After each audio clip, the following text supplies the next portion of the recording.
अस्सलाम वालेकुम वरहमतुल्लाहि वबरकातुहू। डियर 10th स्टैंडर्ड स्टूडेंट्स, आप लोगों का पासिंग पैकेज में आज हम क्या देखेंगे बोले तो लेखकರ परिचय। ये वीडियो में शॉर्ट एंड स्वीट कवि परिचयಗಳು देखेंगे। सबसे फर्स्ट आप लोगों को कौन सा कवि परिचय है? आरा मित्रा का है। देखिए शॉर्ट नोट्स। ಆರ ಮಿತ್ರ ಅವರು 1935ರಲ್ಲಿ ಮಂಡ್ಯ ಜಿಲ್ಲೆಯ ಅಕ್ಕಿಹೆಬ್ಬಾಳು ಎಂಬಲ್ಲಿ ಜನಿಸಿದರು. ಇವರು ಮಹಾಭಾರತ ಪಾತ್ರ ಸಂಗತಿಗಳು, ಚಂದೋಮಿತ್ರ, ಒಳನೋಟಗಳು ಮತ್ತು ಕವಿಗಳ ಬೆನ್ನೂರಿ ಮುಂತಾದ ಕೃತಿಗಳನ್ನು ಬರೆದಿದ್ದಾರೆ.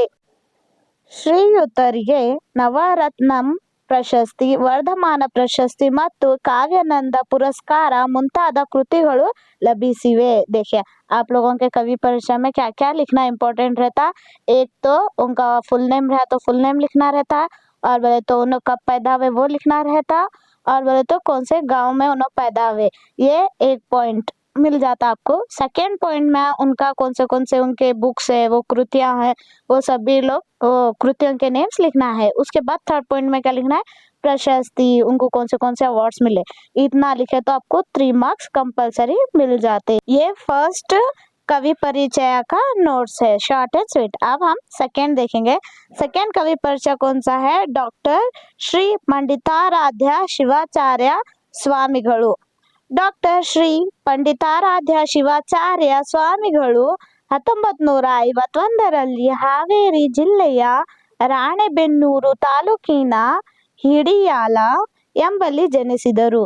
ಇವರು ವ್ಯಕ್ತಿತ್ವ, ಜೀವನ ದರ್ಶನ, ಕೈ ದೀವಿಗೆ ಮತ್ತು ಕಾಯಕ ದಾಸೋಹ ಮುಂತಾದ ಕೃತಿಗಳನ್ನು ಬರೆದಿದ್ದಾರೆ. ಶ್ರೀಯುತರಿಗೆ ರಾಜ್ಯೋತ್ಸವ ಪ್ರಶಸ್ತಿ, ಗೌರವ ಫೆಲೋಶಿಪ್ ಮತ್ತು ಪಾಲ್ ಹ್ಯಾರಿಸ್ ಮುಂತಾದ ಪ್ರಶಸ್ತಿಗಳು ಲಭಿಸಿವೆ। देखिए सेकेंड कवि का कृतिकारರ परिचय, शॉर्ट एंड स्वीट नोट्स। अब नेक्स्ट कौन सा है? रमेश गौड़ एम.के. इनका देखेंगे कवि परिचय। ರಮೇಶ್ ಗೌಡ ಎಂ.ಕೆ. ಅವರು 1975ರಲ್ಲಿ ಧಾರವಾಡ ಜಿಲ್ಲೆಯ ನವಲಗುಂದ ತಾಲೂಕಿನ ಕಿತ್ತೂರು ಗ್ರಾಮದಲ್ಲಿ ಜನಿಸಿದರು. ಇವರು ಅಮೃತಕ್ಕೆ ಹಾರಿದ ಗರುಡ, ರೂಪ, ಬಯಲು ಮತ್ತು ಗಾನಯೋಗಿ, ಡಾಕ್ಟರ್ ಪಂಡಿತ್ ಪುಟ್ಟರಾಜ್ ಕವಿ ಗವಾಯಿಗಳು ಮುಂತಾದ ಕೃತಿಗಳನ್ನು ಬರೆದಿದ್ದಾರೆ.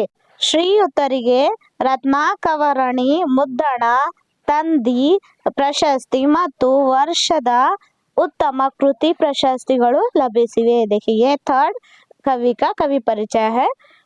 नेक्स्ट और भी कवि परिचय देखेंगे हम नेक्स्ट वीडियो में। आई होप आपको इतना हेल्प हुआ हो।